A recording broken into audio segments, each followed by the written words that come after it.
Assalamualaikum warahmatullahi wabarakatuh. Waalaikumsalam warahmatullahi wabarakatuh. Alhamdulillahilladzi lam yattakhidh walada wa lam yakul lahu syarikun fil mulk wa lam yakul lahu waliyyun minadh dhulli wa kabbirhu takbira. Asyhadu an la ilaha illallah wa asyhadu anna sayyidana Muhammadan abduhu wa rasuluh. Allahumma shalli wa sallim wa barik ala khairi khalqillah fil awwalina wal akhirin sayyidina Muhammad wa ala alihi wa ashabihi al-mujahidin al-tahirin amma ba'd. Ilahi anta maqsudi wa ridhaka maqlubi a'tini mahabbataka wa ma'rifataka.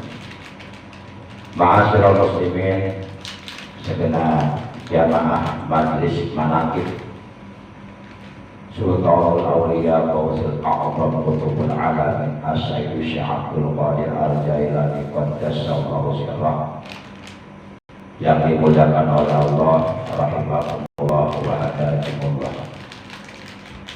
Bersyukur kita kepada Allah masih diberi nikmat sehat walafiat, juga nikmat panjang umur dan nikmat-nikmat yang lainnya, terutama nikmat yang sangat amat berharga, bahkan khairu minad dunya wa ma fiha. Nikmat ini lebih berharga daripada dunia beserta seluruh isinya, yaitu nikmat iman, Islam dan ihsan, juga nikmat diberi ilmu yang bermanfaat, ilmu yang barokah, ilmu yang disertai hidayah, ilmu yang dapat menyempurnakan ibadah kita kepada Allah. Salawat dan salam semoga tetap dilimpahkan selalu atas kekasihnya Allah, manusia yang paling dekat kepada Allah, yakni Nabi Agung baginda yang mulia tercinta Nabi besar Muhammad Sallallahu Alaihi Wasallam, serta seluruh keluarga beliau, para sahabat beliau, dan seluruh pengikut beliau. Tentunya pengikut beliau yang selalu setia kepada beliau, tetap cinta kepada beliau, selalu istiqomah menjalankan perintah beliau, mengamalkan sunnah-sunnah beliau, juga mengamalkan ajaran Islam yang telah diajarkan oleh beliau.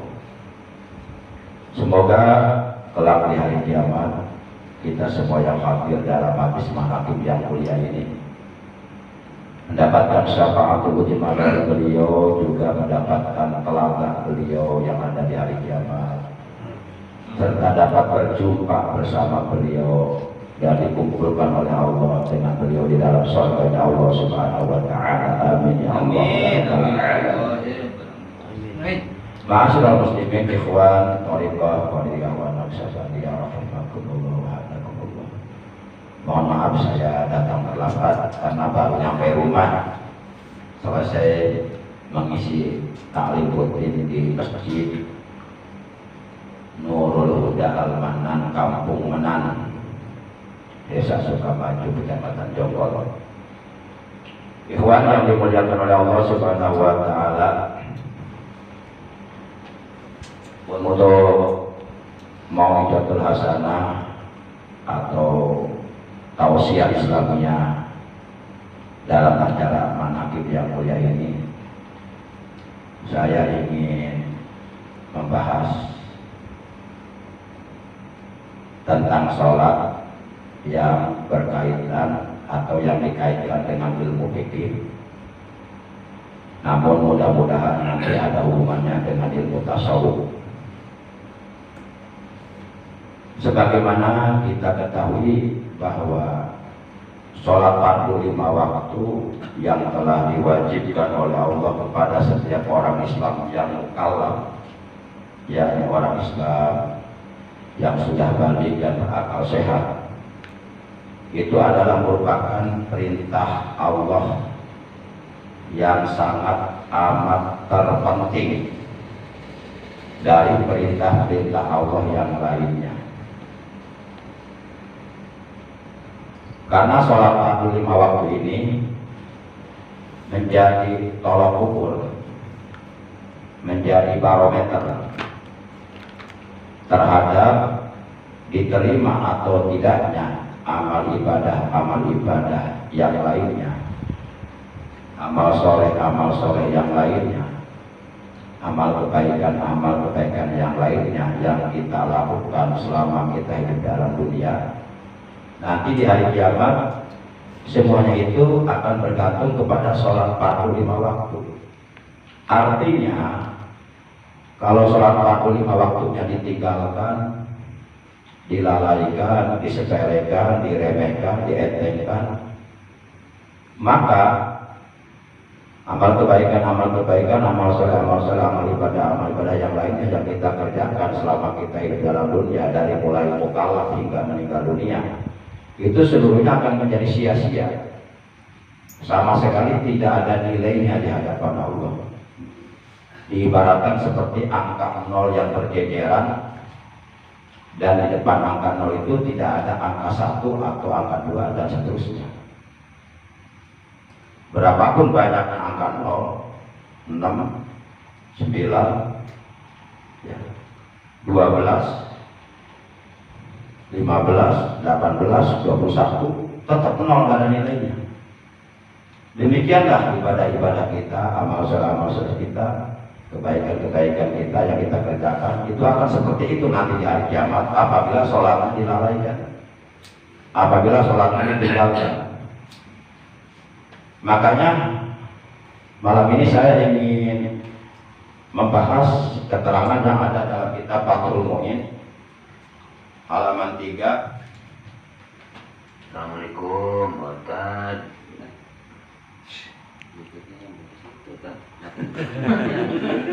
Waalaikumsalam.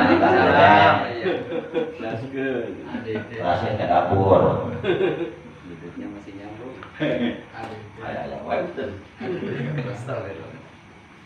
Baik.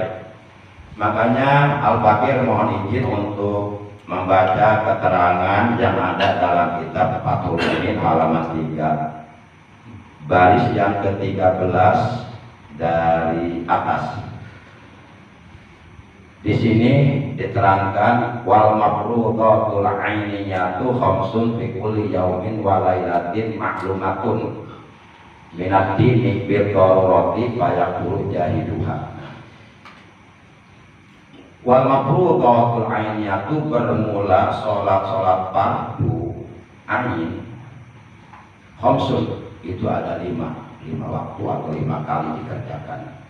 Bikulli yaumin wa lailatin, pada setiap hari dan malam. Maklumatun, yang telah dimaklum, yang telah diketahui, minad dini, dari ajaran agama Islam atau dari penjelasan agama Islam, bil darurati, dengan pasti. Fayaqulu, maka kufurlah, kafirlah, sopo jahiduha, orang yang berani menentang terhadap sholat fardu 5 waktu. Orang yang ingkar terhadap kewajiban sholat fardu 5 waktu itu akan menjadi kufur alias kafir, matinya bukan sebagai orang Islam. Disinilah pentingnya kedudukan sholat 5 waktu dalam agama Islam, bukan hanya sebagai tolok ukur, bukan hanya sebagai barometer terhadap diterima atau tidaknya amal ibadah kita yang lainnya. Juga kalau kita meninggalkannya bisa meninggal dunia dalam keadaan kafir. Para jamaah yang dimuliakan oleh Allah Subhanahu wa Ta'ala, di sini dikatakan ketika ada orang Islam yang mukallaf, yakni orang Islam yang sudah balik dan berakal sehat, secara sengaja meninggalkan salah satu dari sholat fardu 5 waktu biaghairi udhrin, dengan tanpa adanya ujur syar'i, dengan tanpa adanya halangan atau alasan yang bisa ditolerir oleh hukum agama, maka orang Islam yang seperti ini pertama al-istitabah, disuruh untuk bertaubat,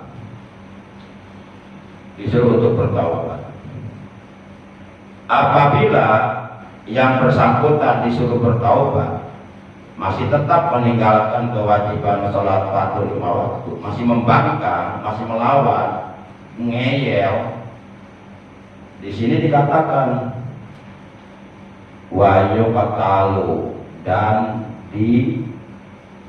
landen mateni, dimatiin.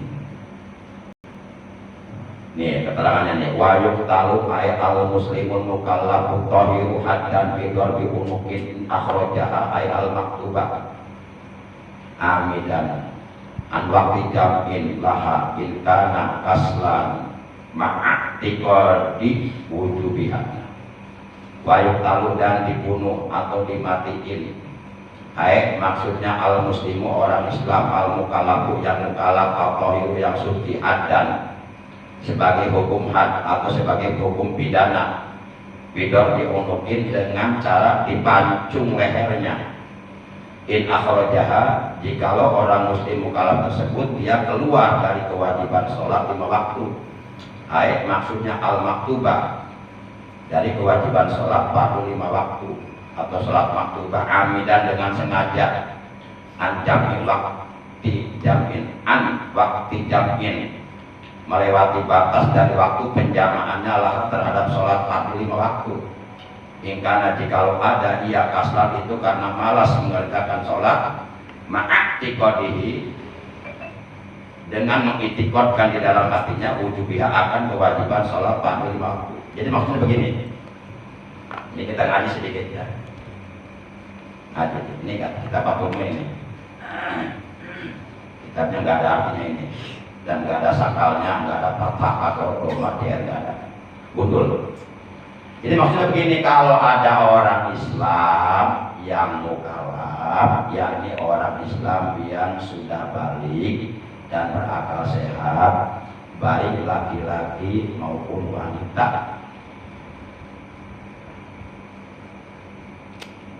secara sengaja meninggalkan kewajiban sholat fardu 5 waktu tanpa adanya ujur syar'i, tanpa adanya alasan yang dibenarkan oleh hukum agama.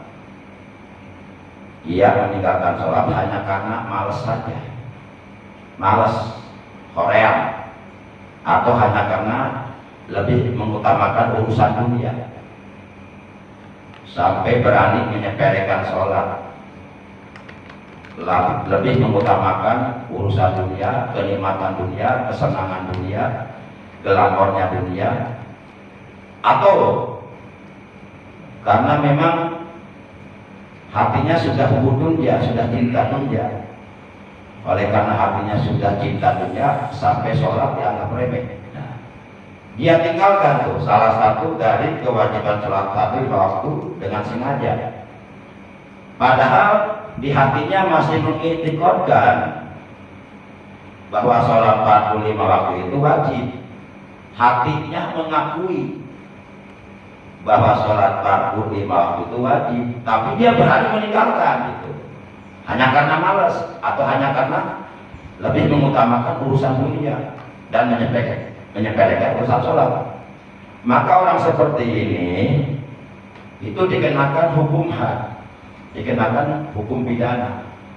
Hukum pidananya bidor unukin, dengan cara dipancung lehernya. Coba kalau mamanya di kampung kita ada yang nggak sholat seperti ini dipancung, pasti membuat jerah terhadap orang Islam yang lainnya. Hanya orang lain nggak berani meninggalkan sholat,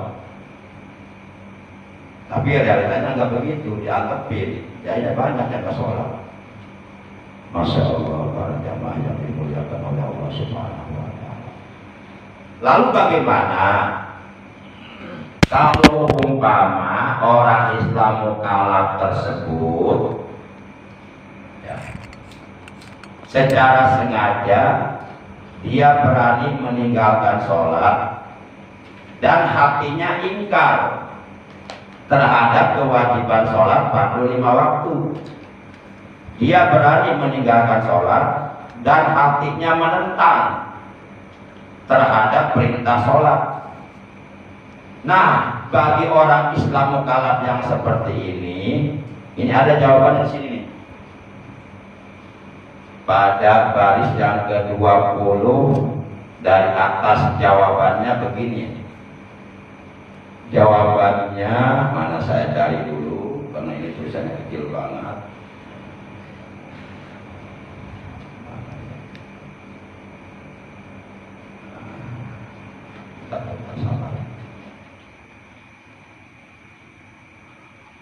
Nah, ini jawabannya. Wa yuqtalu kubron intarokaha jahidan wujubaha fala yubisalu wa la yusalla alaihi. Nah, ini ngeri ini.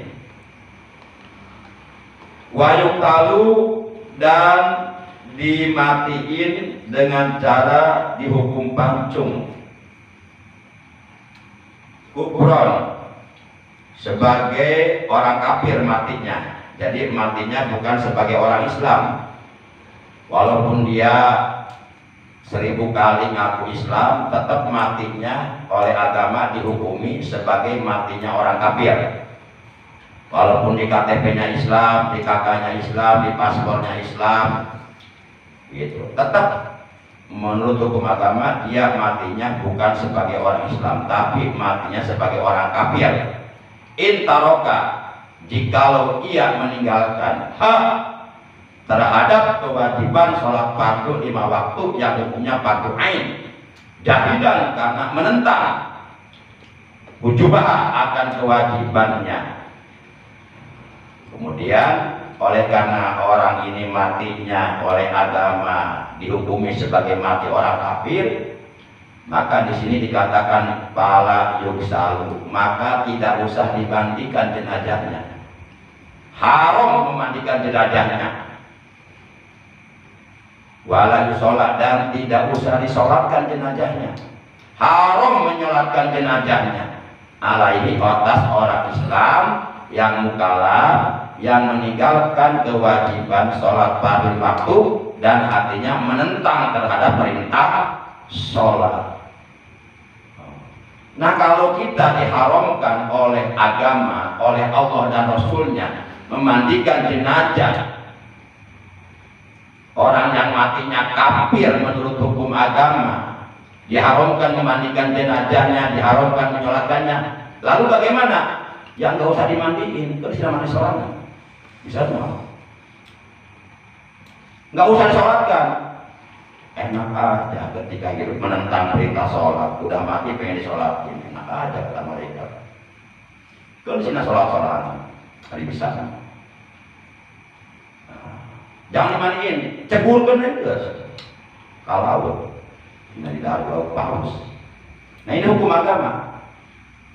Jadi sholat ini nggak bisa tawar-tawar. Menentang perintah sholat hakikatnya menentang Allah, karena sholat adalah perintah langsung dari Allah. Meremehkan perintah sholat hakikatnya meremehkan Allah, karena sholat adalah perintah Allah. Bagaimana mungkin kita akan bisa mendapatkan surganya Allah, sedangkan surga itu diciptakan oleh Allah, kalau kita menentang kepada Allah dengan cara menentang perintah sholat. Nah, inilah saya katakan sholat ini yang 5 waktu adalah merupakan perintah Allah yang paling amat sangat terpenting dari perintah-perintah yang lainnya. Pokoknya semua amal kebaikan kita, ibadah kita, amal kita itu akan sia-sia kalau sholatnya ditinggalkan. Walaupun kita zikir tiap malam dari mulai jam 12 sampai datang waktu subuh, kita lakukan zikir seperti itu tiap malam, nggak ada artinya kalau sholatnya ditinggalkan, kalau sholatnya dilalaikan, disepelekan. Para jamaah yang dimuliakan oleh Allah Subhanahu wa Ta'ala. Jadi kalau disimpulkan, umat Islam baik laki-laki maupun wanita yang sudah mukallaf yang sudah balik dan berakal sehat dalam hal meninggalkan sholat secara global itu terbagi ke dalam dua golongan besar. Golongan pertama, orang-orang Islam yang meninggalkan sholat ya, hanya karena malas saja, hanya karena meremehkan perintah sholat saja, hanya karena lebih mengutamakan urusan dunia saja, hatinya tetap mengakui, hatinya tetap mengitikadkan bahwa sholat itu wajib bagi dirinya. Nah, kalau orang Islam yang seperti ini apabila meninggal dunia tetap hukumnya fardu kifayah untuk memandikan jenazahnya, untuk mengkafani jenazahnya, untuk menyolatkan jenazahnya, untuk menguburkan jenazahnya. Karena kewajiban umat Islam yang masih hidup terhadap yang meninggal dunia kan ada 4: memandikan, mengkafani, menyolatkan, dan menguburkan. Nah, ini diberlakukan kewajiban yang 4 ini kepada orang Islam, walaupun umpama orang Islam tersebut meninggalkan sholat, asalkan hatinya tidak ingkar terhadap perintah sholat, asalkan hatinya tidak menentang terhadap perintah sholat, itu masih boleh diurus jenazahnya, mandiin, kafani, sholatkan, kuburkan. Namun dia di alam kuburnya akan mendapatkan 3 macam siksaan. Pertama, arsalallahu qabrahu sujadan aqra. Allah akan mengirim ke alam kuburnya ular yang sangat besar dan besar. Ular itu bernama ular sujadul aqra. Kalau nggak percaya, buktikan saja sendiri. Mulai besok subuh jangan sholat sampai mati, pasti akan ketemu ular itu di alam kuburnya. Ular sujadul aqra. Yang kedua, ja'alallahu qabrahu qubratan min hubarin niran. Alam kuburnya oleh Allah dijadikan lubang daripada lubang-lubang api neraka. Terbakar dia di alam kuburnya. Nggak percaya, buktiin sendiri. Kalau omongan saya bohong. Yang ketiga, dia akan dihimpit oleh bumi sehingga tulang belulangnya remuk. Kata Allah, kullama nadijat juluduhum baddalnahum juludan ghayraha liyadzuqul azab. Ketika tulang belulang mereka hancur, remuk, berantakan, kulitnya terbakar, kami ganti mereka dengan kulit yang baru. Kami siksa lagi, ganti lagi, siksa terus sampai datangnya hari kiamat. Tersiksa, menderita, sengsara di alam kuburnya. Kata Nabi, wa illam yanjubinu famak ba'dahu asyadu minhu. Kalau orang di alam kuburnya sudah mendapatkan ajab kubur, maka menuju proses berikutnya ke alam akhirat, dia akan mendapatkan siksa yang lebih berat dari itu. Karena kata Nabi, anal qabru awalul manazil akhirat. Fa inna jabinu famak ba'dahu asyadu minhu wa illam yanjubinu famak ba'dahu asyadu minhu. Rasulullah bersabda bahwasanya alam kubur adalah pintu pertama, tahap pertama menuju alam akhirat. Maka jikalau di alam kubur selamat, mendapatkan nikmat kubur, alam kuburnya diterangkan, dilapangkan, diluaskan, dijadikan raudhah min riyadhil jinan, taman daripada taman-taman surga, maka menuju proses berikutnya ke alam akhirat. Proses di padang mahsyar penghisaban amal, proses timbangan amal, proses pembagian kitab verbal amal, proses melintas di atas sirat, itu akan diselamatkan oleh Allah kalau di alam kuburnya selamat. Tapi sebaliknya, wa illam yanju minhu fama ba'dahu asyaddu minhu, kata Rasulullah. Jikalau seseorang di alam kuburnya baru masuk tahap pertama sudah mendapatkan ajab kubur, siksa kubur, maka fama ba'dahu asyaddu minhu, maka menuju proses berikutnya ke alam akhirat, di padang mahsyar, di hari penghisaban amal, di timbangan al-mizan, pembagian kitab verbal amal, di asyirat, itu akan celaka semua. Jadi salat ini penting. Para jamaah, salat ini bisa menerangi alam kubur kita, bisa membuat alam kubur kita dilapangkan oleh Allah, diluaskan, dijadikan taman daripada taman-taman surga. Yang pertama salat, yang kedua membaca Quran, yang ketiga bersedekah, yang keempat memperbanyak membaca tasbih. Inilah 4 perkara apabila kita jaga, kita pelihara, kita amalkan, kita istiqomahkan, itu akan membuat alam itu kita oleh Allah diluaskan, dilapangkan, diterangkan, dijadikan taman daripada taman-taman surga. Itu golongan yang pertama. Golongan yang kedua, orang-orang Islam dalam hal meninggalkan kewajiban sholat 5 waktu. Yang kedua adalah mereka yang meninggalkan kewajiban sholat 5 waktu bukan hanya karena malas, bukan hanya karena sibuk urusan dunia, bukan hanya karena memperturutkan hawa nafsu, karena memang hatinya ingkar, hatinya menolak, hatinya nggak mengakui bahwa suatu wajib. Nah, orang Islam seperti ini kalau mati, kapanpun matinya, dimanapun matinya, dia matinya bukan sebagai orang Islam, matinya sebagai orang kafir. Keterangannya sudah saya baca tadi, walaupun dia ngaku Islam. Nah, kalau matinya oleh agama dihukumi sebagai mati orang kafir, maka yang hidup diharamkan mengurus jenazahnya, diharamkan memandikan jenazahnya, diharamkan mengkafani jenazahnya, diharamkan menyolatkan jenazahnya, diharamkan menguburkan jenazahnya. Kemana dan terserah, terserah, bebas tuh. Mau dibuang ke lautan kayak bodoh amat. Berarti kalau kita mendengarkan keterangan ini, sholat penting gak? Tapi masih banyak orang yang suka berzikir tapi masih melalaikan sholat. Subuh banyak kesiangan. Berarti kalau kita suka berzikir tapi masih melalaikan perintah sholat, tidak menganggap penting terhadap sholat, berarti selama ini zikir kita belum berhasil. Belum berhasil, patokannya ada di sholat. Orang itu zikirnya berhasil atau tidak, bahkan orang itu sukses atau tidak di akhirat, patokannya sholat. Enggak ada orang-orang sukses jalan dunia yang melalaikan sholat. Para nabi, para rasul, para wali, semuanya orang-orang ahli sholat, orang-orang yang mengutamakan perintah sholat.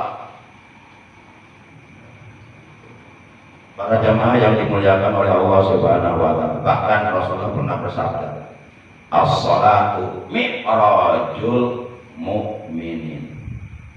Sholat itu mi'rajnya orang-orang yang beriman. Mi'raj itu naik di malam hari.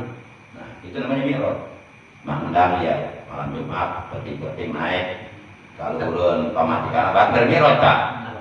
Mi'raj naik buruk berarti. Nah, itu pengertian mi'raj kalau diartikan secara bahasa. Jadi setiap naik malam hari, baik itu naik perut istri kita atau naik apa, itu namanya mi'raj. Tapi itu pengertian mi'raj secara bahasa aja, bukan secara hukum agama. Kalau Isra kan perjalanan di malam hari. Nah, kita nih malam ini nih dari rumah jalan, ada yang jalan kaki dan bawa motor. Itu berarti kita lagi Isra ini secara bahasa. Tapi jadi Isra itu, Isra wal Mi'raj, Isra itu perjalanan di malam hari, Mi'raj itu naik di malam hari. Nah, sholat itu naiknya orang-orang mukmin. Jadi orang-orang mukmin kalau ingin diangkat derajatnya, naik ke derajat yang mulia, utamakan sholat. Bahkan sholatnya bukan hanya yang wajib saja, yang sunnahnya diutamakan, tahajudnya, duhanya, yang lainnya banyak sholat sunnah. Nah, akan diangkat derajatnya jauh. Akan sampai seorang mukmin kepada Allah kalau mengutamakan sholat. Walaupun zikirnya hebat, tapi kalau sholatnya dilalaikan, nggak akan sampai kepada Allah. Malah salah satu di antara 10 golongan yang di hari kiamat sholatnya tidak akan diterima oleh Allah, kata Nabi, rajulun la tanharu sholatuhu an fahsya'i wal munkar. Seseorang yang sholatnya tidak dapat mencegah dirinya dari perbuatan keji dan munkar. Termasuk salah satu di antara perbuatan yang termasuk salah satu di antara kategori perbuatan keji dan munkar adalah orang Islam melalaikan sholat, meninggalkan sholat. Jadi perbuatan keji munkar itu bukan hanya berzina saja, bukan hanya membunuh saja, bukan hanya mencuri saja. Termasuk orang Islam yang menganggap remeh, melalaikan sholat, meninggalkan itu perbuatan keji, dilakukannya kepada Allah, perbuatan penentangan terhadap Allah. Selama ini kita mengartikan perbuatan keji, zina, meninggalkan sholat juga perbuatan munkar itu, perbuatan yang menunjukkan perlawanan kepada Allah, melawan kepada Allah, kita membangkang. Demikian ya, kalau dilanjut ini kepanjangan ini.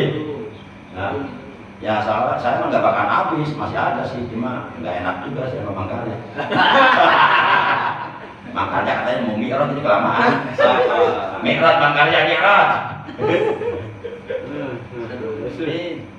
Nah ini, jadi malam ini saya bahas ilmu fikih aja. Ya. Nanti kapan-kapan kita bahas tasawuf, tauhidnya. Ya campur aduk lah, gitu. Demikian kurang lebihnya Al-Fakir, mohon dibukakan pintu maaf. Terima kasih atas kehadirannya, atas perhatiannya. Maka jangan lupa ya, saudaraku seiman seagama kita, ada sebuah doa yang sangat penting untuk kita panjatkan kepada Allah setiap selesai sholat 5 waktu. Dan ketika kita memanjatkan doa tersebut kepada Allah, penuhi hati kita dengan keyakinan yang mantap kepada Allah, dengan husnudzon yang mantap kepada Allah, prasangka baik di dalam hati kita kepada Allah bahwa doa kita diijabah. Dan ini doa yang paling afdol. Kenapa saya katakan doa yang paling afdol? Karena doa ini ada dalam Al-Quran. Jadi kalau kita berdoa, ingin berdoa dengan doa yang paling afdol, ya pakai doa-doa yang ada dalam Al-Quran, banyak itu. Kan doa itu banyak, ada doa-doa yang ada dalam Quran, doa-doa yang ada dalam hadis dari Rasulullah, ada doa-doa dari para ulama, para wali. Nah, di antara sekian banyaknya doa-doa yang paling afdol adalah doa yang ada dalam Quran. Di antaranya yang kaitannya dengan sholat adalah doa Rabbi ja'alni muqimas sholati wa min dzurriyyati Rabbana wa taqabbal doa. Itu penting supaya kita dan keturunan kita, anak cucu kita, keturunan kita, sepeninggal kita, mereka oleh Allah dijadikan orang-orang yang istiqomah mendirikan sholat 5 waktu. Jangan sampai kita meninggal dunia, meninggalkan anak yang nggak sholat. Itu nanti kita sedih di alam kuburnya. Sedih, cok, nggak percaya, tanya sama alam kubur. Ini kita punya orang tua udah meninggal, terus kita meninggalkan sholat. Tanyain, cok. Mereka menangis dalam kuburnya melihat anak-anaknya keturunannya meninggalkan sholat. Sedih mereka. Makanya kalau kita ingin membahagia orang tua, jangan tinggalkan sholat. Doakan orang tua setiap selesai sholat dengan doa Allahumma ghfirli wa liwalidayya warhamhuma kama rabbayani shaghira Allahumma ghfirli wa liwalidayya warhamhuma kama rabbayani shaghira. Penting ini doa. Salah satu di antara cirinya, tandanya anak yang berbakti adalah anak tersebut tidak pernah lupa mendoakan orang tuanya setiap selesai sholat dengan doa yang tadi. Allahumma firli wali walidayya warhamhuma kama rabbayani shaghira. Kita tidak ada kemampuan. Tidak aja. Kapan berhentinya? Nah. Kita tidak ada kemampuan. Jujur aja, jujur deh. Jujur, jangan ada dusta di antara kita. Jujur aja. Akui sajalah, nggak usah munafik. Kita tidak ada kemampuan untuk bisa membayar jasa orang tua, apalagi ibu yang mengandung kita selama 9 bulan. Kemana-mana kita dikandung, dibawa. Masya Allah, begitu lahir, melahirkan taruhannya nyawa, hidup atau mati. Begitu lahir kita bayi dirawat dengan penuh kasih sayang. Darah dagingmu dari air susunya, terus jiwa ragamu dari kasih sayangnya. Dialah manusia satu-satunya karunia yang menyayangimu tanpa ada batasnya. Hei manusia, cengkrek, hormatilah ibumu yang melahirkan, cengkrek, dan membesarkanmu, dan seterusnya. Nah, kita nggak ada kemampuan untuk membayar jasa ibu kita, bapak kita yang merawat kita dari bayi sampai besar, menyekolahkan, mempertaruhkan nyawanya, banting tulang, peras keringat, bekerja demi anaknya. Seandainya dunia seluruhnya adalah milik kita dan kita mempunyai emas sebesar gunung Uhud, sebesar gunung Galunggung, sebesar gunung Krakatau, lalu kita hadiahkan kepada ibu kita untuk membayar jasa-jasanya, nggak akan terbayar, nggak akan terbayar. Nah, sudahlah, kita nggak ada kemampuan membayar jasa orang tua, ya jangan lupalah doakan orang tua setiap selesai sholat 5 waktu. Mintakan ampunan untuk mereka. Allahumma firli wali walidayya warhamhuma kama rabbayani shaghira. Baru orang Islam yang lainnya. Wali jami'il muslimin wal muslimat. Ya bagusnya guru-guru kita dan seterusnya, saudara-saudara kita. Mintakan ampunan sama kita. Nah, dan salah satu menurut Syekh Al-Auza'i rahimahullah taala, salah satu cirinya doa seseorang diijabah di dalam doanya dia mendahulukan mendoakan orang tuanya. Itu ciri doa kita dijabah. Kita boleh berdoa dengan doa-doa yang lainnya.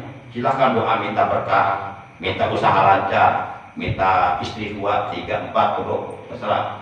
Tapi jangan lupa utamakan, dahulukan mendoakan orang tua. Kita kadang lupa doa anu dibaca, doa ini dibaca, doa sapu jagat, doa sapu merah, doa sapu lidi, doa sapu injuk, doa sapu gitu. Tapi orang tua dilupakan. Orang tua penting, orang tua. Masya Allah, para jamaah yang dimuliakan oleh Allah SWT. Cuma doa tadi kalau dibaca oleh imam dan diamini oleh para hadirin yang ada di belakang imam atau diamini oleh para makmum, maka setiap iya mutakalim wahdah diganti dengan nun mutakalim al-ghair, dan setiap hamzah mutakalim wahdah diganti dengan nun mutakalim al-ghair. Tujuannya supaya para hadirin yang mengamini doa kita, mereka pun kebagian doa yang kita baca. Jadi jangan pelit, jangan berdoa untuk diri sendiri, sementara yang mengamini ke kebagian doa kita pelit. Yang tadi Rabbi ja'alni muqimas sholati wa min dzurriyyati rabbana wa taqabbal doa. Ya Allah, jadikanlah aku dan keturunanku, anak cucuku, orang-orang yang istiqomah mendirikan sholat. Ya Allah, ya Tuhan kami, terima doa kami. Nah, itu untuk diri sendiri. Nah, supaya makmum kebagian doa yang kita baca, diganti iya mutakalim wahdahnya dengan nun mutakalim al-ghair menurut ilmu nahwu, menurut ilmu tata bahasa Arab, grammar bahasa Arab. Ya, lamun Rabbi jadi Rabbana, ij'alni jadi ij'alna. Ketika Rabbi sama ij'alna diwasal, maka menjadi Rabbana ja'alna, Rabbana ja'alna, Rabbana ya Tuhan kami, ij'alna jadikanlah kami, Rabbana ja'alna muqimas shalah, ya Allah ya Tuhan kami, jadikanlah kami orang yang mendirikan sholat. Wa min dzurriyyatina, dan dari keturunan kami, anak cucu kami, jadikanlah mereka orang-orang yang mendirikan sholat sampai disolatkan. Rabbana ya Allah ya Tuhan kami, taqabbal doa, terimalah doa kami. Itu kalau dibaca oleh imam, Rabbana ja'alna muqimas sholati wa min dzurriyyatina Rabbana wa taqabbal doa. Kemudian yang kedua tadi, Allahumma firli wali walidayya warhamhuma kama rabbayani shaghira. Itu untuk diri sendiri. Kalau dibaca oleh imam, diamini oleh makmum, maka dirubah. Jadi Allahumma firlana wali walidayna warhamhuma kama rabbayana shighara. Itu yang pertama, boleh begitu. Yang kedua, boleh menggunakan jamak mudzakkar salim. Kalau menggunakan jamak mudzakkar salim, bukan wali walidaina, tapi wali walidina. Tapi nanti kesananya jangan robayana, tapi robauna pakai wawu jama. Nah, ini yang kedua nih, boleh begini. Allahumma ighfir lana wali walidina, itu jamu jaga salim. Tapi kalau wali walidaina itu jamak tasniah, isim tasniah. Nah, jadi yang ketiga, yang kedua boleh Allahumma ighfir lana wali walidina warhamhuma kama warhamhum pakai jamak mudzakkar ghaib, warhamhum kama rabbauna sigoro, itu boleh. Silakan pilih salah satunya. Yang penting kita paham tarkibul kalamnya, susunan kalimatnya jadi apa harus paham. Kalau kita belum paham, jangan lalu kemudian serta-merta menyalahkan orang lain. Itu salah. Padahal mah yang baca nggak salah, yang menyalahkan belum paham ilmunya. Kita jangan tiba-tiba menyalahkan orang kalau kita belum paham, kalau kita belum punya ilmunya. Nanti kita malu sendiri nanti. Begitu di debat kita nggak bisa ngomong apa-apa nanti. Demikianlah yang bisa saya sampaikan, kurang lebihnya semua. Terima kasih. Akhirnya mari kita tutup dengan ucapan hamdalah. Alhamdulillahirabbil alamin. Subhanakallahumma wa bihamdika asyhadu an la ilaha illa anta wahdaka la syarika laka astaghfiruka wa atubu ilaik. Astaghfirullah